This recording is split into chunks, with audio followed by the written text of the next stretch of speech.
மூன்றாவது முறையாக மக்கள் ஒரு ஆசீர்வாதத்தை கொடுத்திருக்கிறார்கள். அந்த அரசாங்கத்தினுடைய செயல்பாடுகள் உங்களுக்கு தெரியும். முதல்ல பிரதமர் அவர்கள் 3 கோடி பேருக்கு வீடு கட்டும் திட்டத்தை தான் முதல் கையெழுத்தாக போட்டிருக்கிறார்கள். அதைத் தொடர்ந்து விவசாயிகளுக்கான கையெழுத்தை போட்டிருக்கிறார்கள். அதனால இந்த அரசாங்கம் அடுத்த 2047 அடுத்த 25 ஆண்டுகளுக்கான செயல் திட்டங்களை செயல்படுத்தக்கூடிய அரசாங்கமாக இந்த அரசாங்கம் இருக்கிறது. இந்த அரசாங்கத்தினுடைய செயல்பாடுகளை முழுமையாக மக்களிடத்தில் எடுத்து செல்லும் விதமாக நம்முடைய இந்த அரசாங்கத்தினுடைய செயல்பாடு. அடுத்ததாக 2 நாட்களுக்கு முன்னால் சென்னையில் ஒரு திறப்பு விழா நடந்தது. அதாவது தொழிலாளர்களுக்கு டாமெண்ட்ரி கிட்டத்தட்ட 18,270 டாமெண்ட்ரி கட்டி கொடுக்கும் அந்த திட்டம். இது மத்திய அரசாங்கத்தினுடைய PMAY அர்பன் அந்த திட்டத்தின் கீழே 2020 ஸ்ரீபெரும்புதூரில் லான்ச் செய்யப்பட்டது. நம்முடைய மாண்புமிகு தமிழ்நாட்டினுடைய முதலமைச்சர் அவர்கள் அந்த திட்டத்தை தொடங்கி வைத்தார்கள். இந்த திட்டத்தில் கிட்டத்தட்ட 700 கோடி ரூபாய் திட்டம். அதில் கிட்டத்தட்ட 37 கோடி ரூபாய்க்கு 37.5 கோடி ரூபாய் மத்திய அரசாங்கத்தினுடைய மானியம் அந்த திட்டத்தில் இருக்கிறது.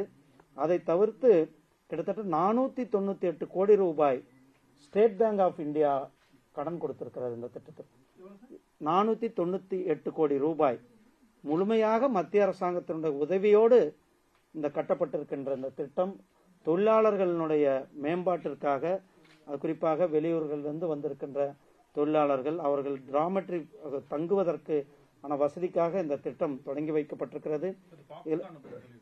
ஆமா டாமெட்ரி அந்த பத்தி சொல்லி அதில் கிட்டத்தட்ட 500 பிளஸ் ஒரு 37 535 கோடி ரூபாய் மத்திய அரசாங்கத்தினுடைய திட்டம். அதில் முதலமைச்சர் அவர்கள் குறைந்தபட்சம் மத்திய அரசாங்கத்தை பேரையாவது எடுத்திருக்க வேண்டும். அவர் ஏன் அதை ஒதுக்கினார் என்று தெரியல. முழுக்க கிட்டத்தட்ட 80% இதில் மத்திய அரசாங்கத்தினுடைய நிதி, மத்திய அரசாங்கத்தினுடைய திட்டம், மத்திய அரசாங்கம் செயல்படுத்தி இருக்கிறது என்பதை உங்கள் மூலியமாக மக்களுக்கு எடுத்து செல்லும். அதே போல இன்றைக்கு கல்கத்தாவில் ஒரு மருத்துவருக்கு நடந்த சம்பவம் மிகவும் வன்மையாக கண்டிக்கத்தக்க சம்பவம். அதே போல இன்றைக்கு கேரளா நம்மளுடைய கோயம்புத்தூரில் கூட அதே போல ஒரு மருத்துவர் மேல ஒரு தாக்குதல் நடந்திருக்கிறது. இதெல்லாம் மாநில அரசாங்கங்கள் மருத்துவர்களுக்கு உரிய பாதுகாப்பை வலியுறுத்த வேண்டும். உரிய பாதுகாப்பை அவர்கள் கொடுப்பதற்கு மருத்துவர்கள் மேல தாக்குதலை எந்த விதத்திலும் யாரும் அதை சகித்துக் கொள்ள முடியாதனால தான் மத்திய அரசாங்கம் உடனடியாக ஒரு கைட்லைன்ஸ் எல்லா ஸ்டேட்டுக்குமே கொடுக்கப்பட்டிருக்கிறது. இந்த கைட்லைன்ஸை அவர்கள் ஃபாலோ செய்ய வேண்டும். இதைத் தொடர்ந்து மாண்புமிகு பிரதமர் அவர்கள் 75,000 மருத்துவ சீட்டுகளை கடந்த அடுத்த 5 ஆண்டுகளுக்கு உயர்த்தி இருக்கிறார்கள். இந்த மருத்துவ வசதியானது ஒவ்வொரு கிராமத்திற்கும் ஒவ்வொரு பகுதிக்கும் மருத்துவ வசதி சென்று சேர வேண்டும். அப்படிப்பட்ட அந்த நோக்கத்தோடு 75,000 மருத்துவ சீட்டுகளை அதிகப்படுத்தி மாண்புமிகு பிரதமர் திரு நரேந்திர மோடிஜி அவர்கள் தங்களுடைய சுதந்திர தின உரையில உரையாற்றியிருக்கிறார்கள். அதே போலதான் இன்றைக்கு இந்த மருத்துவர்கள் ஏன்னா இன்னைக்கு மருத்துவர்கள் ரோடுக்கு வர்ற அளவுக்கு அவர்களுடைய பாதுகாப்பு கேள்விக்குறியாக இருக்கிறது. மருத்துவர்களுடைய பாதுகாப்பை உறுதி செய்ய வேண்டியது மாநில அரசாங்கம் தன்னுடைய கடமை. வெஸ்ட் பெங்கால் பொறுத்தளவுக்கு மாநில அரசாங்கம் முழுமையாக இந்த கவனத்தை அவர்கள் சிதறவிட்டிருக்கிறார்கள். அவர்கள் செயல்பட தவறியிருக்கிறார்கள். அதனாலதான் சிபிஐ அந்த மருத்துவ மாணவி கொல்லப்பட்ட வழக்கில் சிபிஐ ஆனது தங்களுடைய விசாரணையை தொடங்கியிருக்கிறார்கள் இதையும் சொல்லி உங்களிடத்தில் சொல்லிக்கொண்டு நம்முடைய மாண்புமிகு பிரதமர் திரு நரேந்திர மோடிஜி அவர்கள் 3வது முறையாக ஒரு வரலாற்று சிறப்புமிக்க ஆட்சியை ஆரம்பித்திருக்கிறார்கள். இந்த 3வது முறையான ஆட்சி இந்த நாடு 2047 100வது சுதந்திர தினம் நாம் கொண்டாடும் பொழுது இந்த நாடு மிகப்பெரிய ஒரு வளர்ச்சி அடைந்த நாடாக, உலகத்திற்கு வழிகாட்டி இருக்கின்ற நாடாக, உலகத்திற்கு வல்லரசு நாடாக நம்மளுடைய பாரத நாடு விளங்க வேண்டும் என்ற அந்த பயணத்தில் நாம் அமிர்த் கால அந்த பயணத்தில் அடி எடுத்து வைத்திருக்கின்றோம். இப்போ நீங்க இந்த முழுக்க 80% மத்திய அரசு நிதியிலிருந்து இந்த பாப்கார்ன் நிறுவனத்துக்கு கொடுக்கப்பட்டிருக்கின்றன. அதை ஏன் தமிழக அரசு அதை சொல்லாம விட்டுருக்காங்கன்னு நினைக்கிறேன். உங்களுக்கு எல்லாருக்கும் தெரியும், தமிழ்நாடு அரசாங்கம் ஸ்டிக்கர் ஒட்டுவதில் தான் அவர்கள் முழுமையாக கவனத்தோடு இருக்கிறார்கள். அது ஸ்டிக்கர் ஒட்டுவதில் கூட கொஞ்சம் கவனத்தோடு ஸ்டிக்கர் ஒட்டினா நல்லா இருக்கும். மத்திய அரசாங்கம் செய்கின்ற பணிகளை மாநில அரசாங்கம் மூலியமாக செய்வதனால மத்திய அரசாங்கத்தினுடைய பெயர் கூட அங்கே எடுக்கவில்லை என்பதுதான் நமக்கு எல்லாரும் வருத்தத்திற்குரிய விஷயமாகத்தான். அதனாலதான் இந்த தகவலை இன்றைக்கு பத்திரிகையாளர் மூலமாக பொதுமக்களுக்கு சொல்லியிருக்கிறோம். சார், இப்ப இந்த தகவலை ஆல்ரெடி பாஜக மாநில தலைவர் அண்ணாமலையும் தன்னோட ட்விட்டர் மூலமா போட்டிருந்தாப்புல. அதுக்கு தமிழக அரசோட உண்மை சரிபார்ப்பு குழுவானது 37 கோடி ரூபாய் மானியமா, மத்திய அரசோட மானியமா வழங்கப்பட்டதுங்கிறத ஒத்துக்கிறாங்க. அது இல்லாம அந்த பாக்ஸ்கான் நிறுவனத்தோட பங்களிப்பை சொல்றாங்க. போக ஸ்டேட் பேங்கோட வங்கியும் சேர்த்தா ஸ்டேட் பேங்க் சிப்காட் மூலமா தான் கடன் வாங்கியிருக்கோம். அப்ப அந்த அதை அடைக்க வேண்டியது சிப்காட்டோட பொறுப்புங்கிறப்ப அந்த 400 கோடி, கிட்டத்தட்ட 400 கோடிங்கிறது சிப்காட் தமிழக அரசு வாங்கியிருக்க கடன் தானே, தமிழக அரசோட பேர்ல தானே வரும். அதுதானே நான் சொல்றேன்.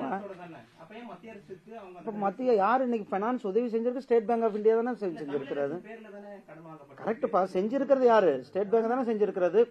உடனடியாக இந்த திட்டத்திற்கு கடன் கொடுத்திருக்கிறது ஸ்டேட் பேங்க் ஆஃப் இந்தியா தானே கொடுத்திருக்கிறது. கொடுத்ததுனால தானே உடனடியாக கொடுத்ததுனால தானே உடனடியாக அந்த பில்டிங் வந்திருக்கிறது. ஒரு கட்டசிக்காவது மத்திய அரசாங்கத்தினுடைய பெயரை சொல்லியிருக்க வேண்டும் என்பதுதான் நம்மளுடைய அனைவருடைய கருத்தாக இருக்கிறது. நேற்று 100 ரூபாய் நாணய வெளியீட்டு விழால மத்திய அமைச்சர் பங்கேற்றிருந்தாரு. இதுக்கு ஏடிஎம்கே சார்பாக சில எதிர்ப்பு தெரிவிக்கல, மறைமுக கூட்டணின்ற நேரடி குற்றச்சாட்டு வைக்கிறாங்க. இதை அரசியலுக்கு அப்பாற்பட்ட பார்வையோட தான் நம்ம பார்க்கணும். நேற்றைக்கு மாண்புமிகு பாதுகாப்புத்துறை அமைச்சர் திரு ராஜ்நாத் சிங்ஜி அவர்கள் கலந்து கொண்டு கலைஞருடைய நூற்றாண்டு காயின, அதாவது தமிழக அரசாங்கம் ஏற்பாடு செய்த அந்த நிகழ்ச்சியில் தமிழக அரசாங்கத்தினுடைய வேண்டுகோளுக்கு இணங்க அவர் அதை வெளியிட்டிருக்கிறார். இதில் எந்தவித அரசியலுக்கும் இடமில்லை என்பதுதான். ஒரு அரசாங்கத்தினுடைய நிகழ்ச்சியில் மத்திய அமைச்சர், தமிழ்நாட்டு அரசாங்கத்தினுடைய நிகழ்ச்சியில் மத்திய அமைச்சர் கலந்து கொண்டிருக்கிறார். இதுதான் சொல்றேன், இது அரசாங்கத்தினுடைய நிகழ்ச்சி, தமிழ்நாடு அரசாங்கத்தின் சார்பில் நடத்தப்பட்ட நிகழ்ச்சி. தமிழ்நாடு அரசாங்கத்தின் சார்பில் அழைப்பு விடுக்கப்பட்டதன் பேரில் மத்திய அமைச்சர், மரியாதைக்குரிய பாதுகாப்புத்துறை அமைச்சர் திரு ராஜ்நாத் சிங்ஜி அவர்கள் கலந்து கொண்டார். நானும் நேற்று அதுல இருந்தேன். நிகழ்ச்சி மத்திய அரசோட நிகழ்ச்சியா இல்ல தமிழ்நாடு அரசோட நிகழ்ச்சியா? ஏன்னா முதலமைச்சர் காலைல பேசும்போது, எதிர்கட்சி தலைவர் விமர்சிச்சு பேசும்போது இந்த நிகழ்ச்சியை மத்திய அரசோட நிகழ்ச்சின்னு சொல்றாங்க. ஆனா நம்ம சொல்லும்போது தமிழக அரசோட நிகழ்ச்சின்னு சொல்றப்ப தமிழக நீங்க பாருங்க, ஆர்கனைஸ் பண்ணது தமிழ்நாடு அரசாங்கம், இந்த காயினை அப்ரூவல் பண்ணது மத்திய அரசாங்கம். இது நாட் ஒன்லி கலைஞர் கருணாநிதி அவர்களுக்கு மட்டும் இந்த காயின் வெளியிடல. இதுக்கு முன்னாடி பெருந்தலைவர் காமராஜ் அவர்களுக்கு காயின் வெளியிட்டிருக்கிறோம். மரியாதைக்குரிய அப்துல் கலாம் ஐயா அவர்களுக்கு நாம் காயின் வெளியிட்டிருக்கிறோம். புரட்சித் தலைவர் எம்ஜிஆர் அவர்களுக்கு காயின் வெளியிட்டிருக்கிறோம். இது அதே போல இப்போ திரு கலைஞர் கருணாநிதி அவர்களுக்கு நாம் இந்த காயினை வெளியிட்டிருக்கிறோம். இது யார் நூற்றாண்டுகளை கடந்து அவர்களுக்கு அந்த அப்ரூவல் கேட்டிருக்கிறார். டாக்டர் அம்பேத்கர் அவர்களுக்கு 125வது ஆண்டு கொண்டாடும் போது அந்த ஆண்டு முழுவதும் மத்திய அரசாங்கம் கொண்டாடணும். அப்போ நம்ம 125 ஆண்டு முன்னே குறிக்கும் விதமாக 125வது காயினை அவருக்கு வெளியிட்டிருக்கிறோம். இது அவர்கள் செய்த சேவைக்கு மத்திய அரசாங்கம் கொடுக்கிறது. அதே போல இந்த நிகழ்ச்சியை தமிழ்நாடு அரசாங்கம் ஆர்கனைஸ் பண்ணி அதுல நாம் கலந்து கொண்டிருக்கிறோம். நேற்று நீங்க மத்திய அரசாங்கம் திரும்ப சொல்றீங்க, ஆனா அவங்க ஒன்றிய அரசாங்கம் அப்படின்னு எல்லாருமே சொன்னாங்க. உங்க அரசாங்கம் அந்த வார்த்தையை ஏற்றுக்கல. அதாவது பாருங்க, நாங்கள் இன்றைக்கென்று இல்லை, தொடர்ந்து நாம் சொல்லிக் கொண்டிருப்பது மத்திய அரசாங்கம் என்பதுதான் நாம் சொல்லிக் கொண்டிருக்கிறோம். குறிப்பாக திராவிட முன்னேற்ற கழகம் இதை ஒரு அரசியலுக்காக தான் அவர்கள் அந்த கூட்டணிக்கு இருந்தவர்கள் அது யூனியனை ஒன்றியம் என்று அவர்கள் மொழிபெயர்ப்பு செய்து சொல்லிக் கொண்டிருக்கிறார்கள். ஒரு அற்ப சந்தோஷத்திற்காக அவர்கள் பேச்சுன்றது. நாம் இந்திய பேரரசனுடைய பிரதமர் மரியாதைக்குரிய திரு நரேந்திர மோடிஜி அவர்கள் 3வது முறையாக ஒரு மிகப்பெரிய ஆட்சி அமைத்திருக்கிறார்கள். மக்கள் ஆதரவு கொடுத்து கொண்டிருக்கிறார்கள். அதனால இவர்கள் ஏதோ ஒன்று என்று சொல்றதுனால நாங்கள் எதுவும் குறைந்து போறதில்லை. இன்னும் அவங்க சொல்ல நாங்கள் இன்னும் பெரிய அளவில் வளர்ந்து கொண்டுதான் இருக்கிறோம். அதனால இந்த மாதிரி சின்ன சின்ன அரசியல் எல்லாம் செய்வதை திமுக விட்டு ஒரு ஆக்கப்பூர்வமான அரசியலை செய்வதற்கு முன் வர வேண்டும். அவங்க என்ன சொல்றாங்கன்னா மறைமுகமான கூட்டணி இருக்கா இல்லையா? நான் ரொம்ப தெளிவாக சொல்லியிருக்கேன். ஒரு தமிழ்நாட்டு அரசாங்கத்தினுடைய நிகழ்ச்சியில் எங்களுடைய மத்திய அமைச்சரை வந்து கலந்து கொண்டு சென்று இருக்கிறார்கள். தமிழ்நாடு அரசு ஏற்பட்ட நிகழ்ச்சியில் எடுத்துக்காது மத்திய அரசோட நிகழ்ச்சியில நாங்க ஏங்க தமிழ்நாடு அரசாங்க தலைமைச் செயலாளர் நன்றி உரை சொன்னார். தலைமைச் செயலாளர் ஸ்டேஜில் இருந்தார். பப்ளிக் துறையினுடைய செயலாளர் இந்த நிகழ்ச்சியை ஆர்கனைஸ் பண்ணியிருந்தாங்க. இதில் தமிழ்நாட்டு அரசாங்கத்தினுடைய உங்கள் பேப்பர்ல எல்லாம் டிவில எல்லாம் கொடுத்த விளம்பரம் தமிழ்நாடு அரசாங்கம் தானே கொடுத்துருக்காங்க. எப்படி சொல்றாருன்னா இது வந்து மத்திய அரசோட விழா, மத்திய அரசோட விழால ராகுல் காந்தி அவர்களை அழைக்கிறதுக்கு கொடுக்கறப்ப அதாவது விழால யார் அழைக்கிறதுங்கிறது அவங்களோட விருப்பங்கிற மாதிரி சொல்றாங்க. தமிழ்நாடு அரசாங்கத்தினுடைய சார்பில் ஏற்பாடு செய்யப்பட்ட நிகழ்ச்சி, மத்திய அரசாங்கம் அப்ரூவல் கொடுத்த அந்த காயினை வெளியிட்டிருக்கிறோம். போதுமா? வேற தலித் வந்து முதல்வராக முடியாது அப்படின்னு சொல்லிட்டு திருமாவளவன் சொல்றாரு. அது சாத்தியம் இல்லை, நீங்க நினைக்கிறீங்களா?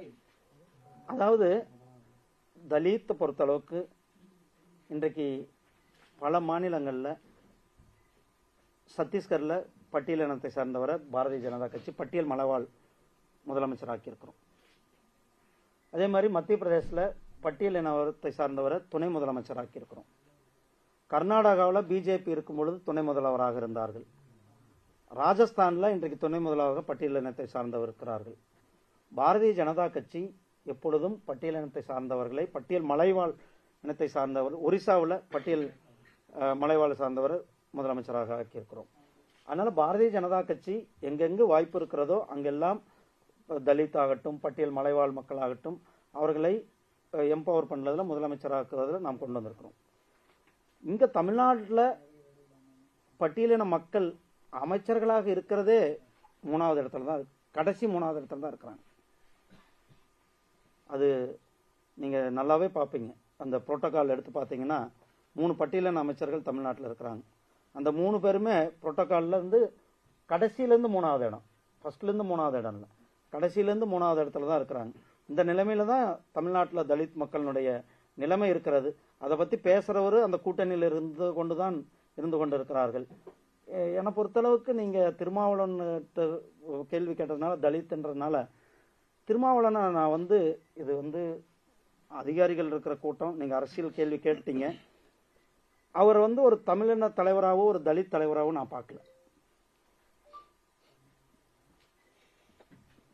அவரை நான் பார்க்கறது அவர் ஒரு பர்டிகுலர் சமுதாயத்தினுடைய தலைவராக தான் அவர் வந்து தங்களுடைய கருத்துக்களை சொல்லிக் கொண்டிருக்கிறார். குறிப்பாக இந்த இடஒதுக்கீடு விஷயத்தில் கூட 3% இடஒதுக்கீடு விஷயத்தில் அவர்களுடைய செயல்பாடு, அவர்கள் நடந்து கொண்ட விதம், அவர் ஒரு தமிழின தலைவராகவோ அல்லது அவர் ஒரு ஒட்டுமொத்த தலித் மக்களுடைய தலைவராகவோ தன்னை வெளிப்படுத்திக் கொள்ளவில்லை என்பதுதான் அவருடைய செயல்பாடுகள் எல்லாம் காட்டிக் கொண்டிருக்கிறது. இப்போ தமிழக அரசு சார்பாக இப்ப திட்டங்கள்ல ஏதாவது ஒரு மாற்று கருத்தோ ஒரு பொய் செய்தி இருந்தாலோ ஒரு ஃபேக்ட் செக் அப்படின்ற ஒரு ட்விட்டர் பேஜ்ல அவங்க அதை வந்து சரி பண்ணி இது தவறான செய்தி அப்படின்றது உடனுக்குடன் தெரிவிக்கிறாங்க. இப்ப மத்திய அரசோட திட்டங்கள்ல இந்த மாதிரி தவறான ஒரு செய்தி பரப்பினாலும் அதை வந்து ஃபேக்ட் செக் பண்ற மாதிரி என்ன மாதிரியான நடவடிக்கை நம்ம எடுக்கணும்? இது ஃபர்ஸ்ட் 2019 கொண்டு வந்ததே மத்திய அரசாங்கம் தான். இந்த ஃபேக்ட் செக் யூனிட் எங்களுடைய மத்திய அரசாங்கத்தின் மூலியமாக இந்த ஃபேக்ட் செக் யூனிட் நடந்து கொண்டிருக்கிறது. நான் வந்து இதை போன பாராளுமன்ற செஷனில் ராஜ்யசபாவில் ஒரு கேள்வியே வந்தது. அந்த கேள்விக்கு மிக தெளிவான விளக்கத்தையும் கொடுத்துருந்தேன். கிட்டத்தட்ட 1,00,000க்கும் மேற்பட்ட ஃபேக்ட் செக்கை வந்து நம்ம செக் பண்ணியிருக்கிறோம். அது கொரோனா காலமாகட்டும் அல்லது இந்த நாட்டுக்கு எதிரான செய்திகள் பரப்புவதாகும், இது எல்லாமே நாம் ஃபேக்ட் செக் பண்ணி இந்த நியூஸ் வந்து தவறான செய்தி, இந்த செய்தி வந்து மிஸ்லீடிங் செய்தி அப்படின்றது, அந்த செய்திகளை தொடர்ந்து இதுக்கான ஒரு பெரிய யூனிட்டே நடத்தி கொண்டிருக்கிறோம். மத்திய அரசாங்கத்தின் மூலியமாக அவங்க வாட்ஸ்அப் மூலியமாக தங்களுடைய கோரிஸ் அனுப்பலாம் அல்லது அவர்களுடைய கோரிஸை இமெயில் மூலமாக அனுப்பலாம். எங்களுடைய வெப்சைட்டில் அவர்கள் இது இந்த ஃபேக்ட் செக் யூனிட் ஆனது எங்களுடைய மத்திய அரசாங்கத்தினுடைய 2019 நாம் நடத்தி கொண்டிருக்கின்றோம். சென்னை மெட்ரோ ரயில் திட்டத்திற்கு வந்து தொடர்ந்து மத்திய அரசு வந்து முழு நிதி கொடுக்க மாட்டேங்குது, மாநில அரசோட நிதியில தான் செயல்படுது. தமிழகத்தில் நடத்தப்படுற முக்கிய திட்டங்களுக்கு மத்திய அரசோட நிதி வந்து முறையா ஒதுக்கப்படலைங்கிறது தொடர் குற்றச்சாட்டா இருக்கு. திமுகவோட வந்து சரி, திமுக அமைச்சர்களா இருக்கும், தொடர் குற்றச்சாட்டா இருக்கு. ஒதுக்கப்படுதா இல்லையா தமிழகத்தில்? கிட்டத்தட்ட இந்த 10 ஆண்டுகள்ல மட்டுமே 11 லட்சம் கோடி ரூபாய் தமிழ்நாட்டுக்கு ஒதுக்கியிருக்கோம். குறிப்பா மெட்ரோ திட்டத்துக்கு சொல்றேன். கரெக்டுங்க. அதுக்கான மெட்ரோ திட்டத்திற்கு பாராளுமன்றத்திலேயே அந்த அமைச்சர் வந்து பதில் சொன்னார். நீங்கள் எல்லாருமே கேட்டிருப்பீங்க. அந்த கணக்கு சரியான என்னென்ன பண்ணியிருக்கீங்க அல்லது அந்த யூட்டிலைசேஷன் சர்டிஃபிகேட் கொடுங்கன்னு கேட்டிருக்காரு முதல்ல. அதை கொடுத்த உடனே அடுத்த ஃபண்டு வரும். இவங்க வந்து அந்த முறையான இன்னும் முதல் இதுக்கே சரியான அவங்க கேட்ட அந்த குவாரிஸ், அவர்கள் கேட்ட அந்த கணக்கு இதெல்லாம் இன்னும் கொடுக்காம வச்சிருக்காங்க. அதெல்லாம் கொடுத்தாதான் அடுத்த கட்டத்துக்கு யோசிப்பார்கள். மற்ற இதர திட்டங்களுக்குமே நிறைய தொடர் குற்றச்சாட்டு மத்திய அரசு வந்து தமிழகத்தை புறக்கணிக்குது. குறிப்பா இந்த பட்ஜெட்டா இருக்கட்டும், தொடர்ந்து இந்த குற்றச்சாட்டம் சொல்லிட்டு வர்றது வந்து இது எல்லாமே அரசியலுக்காக தாங்க திமுக பண்றது. நான் சொன்னால இப்போ கூட ஒரு உதாரணம் சொன்னேன். கிட்டத்தட்ட 37 கோடி ரூபா கிராண்டு, 498 ரூபா ஸ்டேட் பேங்க் ஆஃப் இந்தியாவுடைய கடன், அதை கூட மறைச்சிருக்கிறார்கள்.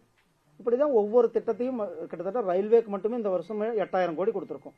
இவங்க யூபிஆல இருக்கும்போது எவ்வளவு கோடி கொடுத்தாங்க? வெறும் 800 கோடி ரூபா கொடுத்தாங்க. 9 ப்ராஜெக்ட் புது ப்ராஜெக்ட் நடந்து கொண்டிருக்கிறது. போன வருஷம் உங்களுக்கு பாருங்க, எக்மோர் ரயில்வே ஸ்டேஷன் போய் பாருங்க, சென்னை ஏர்போர்ட், திருச்சிராப்பள்ளி ஏர்போர்ட், ஹைவேக்கள், இது எல்லாமே மத்திய அரசாங்கத்தினுடைய நிதியில மத்திய அரசாங்கத்தினுடைய திட்டங்கள்ல தான் நடந்து கொண்டிருக்கிறது. சும்மா அரசியல் பேசணுன்றதுக்காக மத்திய அரசாங்கத்தை குறை சொல்லுகின்ற ஒரே நோக்கத்தோடு மட்டும்தான் திமுக அரசாங்கம் செயல்பட்டு கொண்டிருக்கிறார்கள். நன்றி. துறை ரீதியாக இப்போ ஆல் இந்தியா ரேடியோ உள்ளிட்ட டிடி உள்ளிட்ட என்ன மாதிரியான மாற்றங்களும் அட்வைஸ் கொடுத்துருக்காங்களா, இல்லை அவங்களுக்கு சேஞ்சஸ் கேட்டிருக்காங்களா? இது வந்து எங்க மாற்றங்கள் தொடர்ந்து நடந்து கொண்டிருக்கிறது தான். குறிப்பாக டெக்னாலஜி அப்கிரேடேஷன் என்பது எல்லாருக்குமே தேவையான ஒன்று. அது குறிப்பாக இப்போ எப்படி டிடி தமிழை நம்ம வந்து அப்கிரேடேஷன் பண்ணணுமோ அது மாதிரி டிடி தெலுங்கு அவங்க அப்கிரேடேஷன் பண்ணணும் அப்படின்னு கேட்டிருக்கிறார்கள். அதே போல் மலையாளத்தையும் பண்ணணுன்றது சொல்லியிருக்கிறார்கள். கன்னட சேனலையும் பண்ணணும்னு சொல்லியிருக்கோம். அதே மாதிரி ஆல் இந்தியா ரேடியோவை பொறுத்தளவுக்கு இன்னும் அதிகமான மக்களை சென்று சேர்வதற்கு என்னென்ன வழிகள் என்பதை பற்றியெல்லாம் நாம் பேசியிருக்கிறோம்.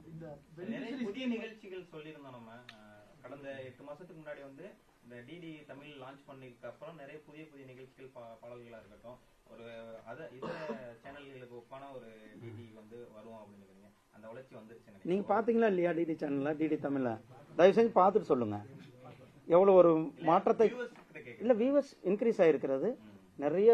கிட்டத்தட்ட இந்த 8 மாதத்திற்கு பிறகு எங்களுடைய வியூவர்ஸ் அப்படியே 3 மடங்கு அதிகமாயிருக்கிறது. ப்ரோக்ராம்ஸ், புது புது ப்ரோக்ராம்ஸ் வந்திருக்கிறது. தயவு செஞ்சு நீங்க எல்லாம் டைம் கிடைக்கும் போது எல்லாருமே டிடி தமிழை ஒரு முறை பார்க்க வேண்டும். தமிழ்நாட்டில் இருக்கக்கூடிய பத்திரிகையாளர்கள் பல கோரிக்கைகளை வச்சிருக்காங்க. குறிப்பா எங்களுக்கான இன்சூரன்ஸோ, அதே போல கொரோனா காலத்துல இறந்தவங்களுடைய தேவைகளோ இன்னும் பூர்த்தி செய்யப்படாம இருக்கு. எங்களுக்கான அடையாள அட்டை மாநில அரசுக்கு கொடுக்குறாங்க. மத்திய அரசுக்கான ஒரு அங்கீகார அட்டையோ இல்ல பிஐபி மாதிரியான ஒரு அமைப்புகள் இருந்து கொடுக்கும் பொழுதோ எங்களுக்கான காப்பீடோ இல்ல அதுக்கான வழிமுறைகளோ ஏதாவது இருக்குமா? ஏன்னா பல ஒளிப்பதிவாளர்கள் இன்னும் விளிம்பு நிலையில இருக்கிறவங்க இருக்கிறாங்க, செய்தியாளர்கள் இருக்காங்க. அதுக்கான மாற்று வழிமுறை. பிஐபி பொறுத்தளவுக்கு அக்ரிடேஷன் கார்டு நம்ம கொடுக்குறோம். அது டெல்லியில் இருக்கிற பத்திரிகையாளர்கள் கொடுத்து கொண்டு இருக்கிறோம். பல மாநிலங்களிலிருந்தும் இந்த கோரிக்கையானது வருது. ஏன்னா ஏற்கனவே மாநிலங்களிலிருந்து அவர்களுக்கு ஐடி கார்டு கொடுக்கும்போது இன்னொரு ஐடி கார்டு கொடுத்தா அது சாத்தியமாக இருக்குமா அல்லது ஏதோ மிஸ்யூஸ் ஆகுமா என்பதை பற்றியெல்லாம் ஒரு கலந்தாலோசிக்க வேண்டியதாக இருக்கிறது. இரண்டாவது நீங்கள் பொறுத்தளவுக்கு இந்த ஜேர்னலிஸ்ட் வெல்ஃபேர் ஸ்கீம், இப்போ தான் நான் இங்கே வர்றதுக்கு முன்னாடி கொரோனா காலத்தில் யாராவது தவறு இருந்தால் அவர்களுக்கு 5 லட்சம் ரூபாய் கிட்டத்தட்ட ஒரு 100 பேருக்கு மேலே ஜேர்னலிஸ்ட் இந்தியா முழுவதும் கொடுத்துருக்குறோம். அது தமிழ்நாட்டில் இருந்து இன்னும் ஒரு கொஞ்சம் பேருக்கு வர வேண்டியிருக்கு. அது ஃபைல்ஸ் ப்ராசஸ் பண்ணியிருக்கான்னு சொல்லி அதை உடனடியாக நாம் விடுவிப்பதற்கு நடவடிக்கை எடுக்க சொல்லி உடனடியாக ஒரு வித்தின் அ வீக்கில் உங்களுக்கு அதுக்கான தொகை கிடைப்பதற்கான நடவடிக்கை எடுக்கப்படும் என்ற அந்த உறுதியும் உங்களிடத்தில் சொல்லிக்கொண்டு, அதே போல் ஜேர்னலிஸ்ட் ஏதாவது அடிபட்டா காயப்பட்டா உங்களுக்கு வந்து 2 லட்சம் ரூபாய் பெருமானம் உள்ள இன்சூரன்ஸ் திட்டத்தையும் நாம் என்னுடைய பிஐபி நடத்தி கொண்டிருக்கிறது. இன்னும் கூட என்னுடைய அப்பீல் என்னென்னா, பிஎம்னுடைய சுரக்ஷா யோஜனாவில் நீங்கள்லாம் இந்த உங்களுடைய பேங்க்கில் இந்த 12 ரூபாய் இன்சூரன்ஸ் ஸ்கீம் இருக்குது. இப்போ 20 ரூபாய் ஆக்கியிருக்கு வருடத்துக்கு. அதில் எல்லாம் கூட நம்ம எல்லாரும் நீங்கள் அவங்கள எல்லாம் ஜேர்னலிஸ்ட் எல்லாம் அந்த பேங்க்கில் அவர்களையும் நம்ம இதில் எல்லாம் சேர்த்துட்டா அவர்களுக்கு ஒரு அடிஷ்னல் உதவியாக அந்த ஒரு இன்சூரன்ஸ் ரெண்டுமே இருக்கு. விபத்து காப்பீடு, ஆயுள் காப்பீடு ரெண்டுமே வந்து குறைவான தொகை. ஸ்பெஷலா இந்த பணி நேரத்துல விபத்து ஏற்படுறது இல்ல பணி நேரத்துல உயிர் இழப்பு ஏற்படுறது அதையும் இதுல இன்க்ளூட் பண்ணணும் அப்படின்றத. இல்ல, பணி நேரத்துல விபத்துக்கு தான் நம்ம அந்த 2 லட்சம் ரூபாய் இன்க்ரீஸ் பண்ணணும்ன்றத அப்படின்றத கேட்குறோம், ரெக்வஸ்ட்டாக வைக்கிறோம். சரி, நீங்கள் எல்லாருமே அதை கொடுங்க, நான் அதை பரிசீலித்து நம்ம நடவடிக்கை. நன்றி. மாஸ்காம் விஸ்காமுக்கான வரக்கூடிய கிராஜுவேட்ஸோட எண்ணிக்கை அதிகமாகிட்டே இருக்கு. நம்ம அரசாங்கத்துல பிஐபி மூலியமாவோ இல்ல பல துறை நிறுவனங்கள் இருக்கு, அதுல வேலை வாய்ப்புகளுக்கு நிறைய யங்ஸ்டர்ஸ் ரெடியா இருக்காங்க. இன்னும் அதை விரிவாக்கத்துக்கான ஐடியாக்கள் அரசு இருக்கா? பாருங்க, இன்னைக்கு காலம் ரொம்ப வேகமாக வளர்ந்துட்டு, ஏஐ என்று சொல்லக்கூடிய ஆர்டிஃபிஷியல் இன்டெலிஜென்ஸ் இன்னைக்கு ஒரு மிகப்பெரிய தாக்கத்தை ஏற்படுத்தி கொண்டிருக்கிறது, குறிப்பாக ஒலிபரப்புத்துறையிலும் கூட. அதே போல தான் இந்த ஏவிஜிசி செக்டார், அதே போல் இந்த கேம் இண்டஸ்ட்ரி, இதெல்லாம் வந்து இந்தியாவில் ரொம்ப வேகமாக வளர்ந்து கொண்டிருக்கிறது. இதுக்காக தான் நம்மளுடைய பிரதமர் திரு நரேந்திர மோடிஜி அவர்கள் இளைஞர்களை இந்த துறைக்குள்ளே கொண்டு வரணுன்றதுக்காக national centre of excellency for AVGC, அதுக்கு கிட்டத்தட்ட 300 கோடி ரூபாய் நிதி ஒதுக்கி மும்பையில் அதுக்கான ஏவிஜி சென்டர் வந்து கொண்டு வருவதற்கான வேலைகள் நடந்து கொண்டிருக்கிறது என்றது உங்களுக்கு சொல்லுங்கள். நன்றி. நன்றி. தேங்க்யூ. அனைவருக்கும் நன்றி.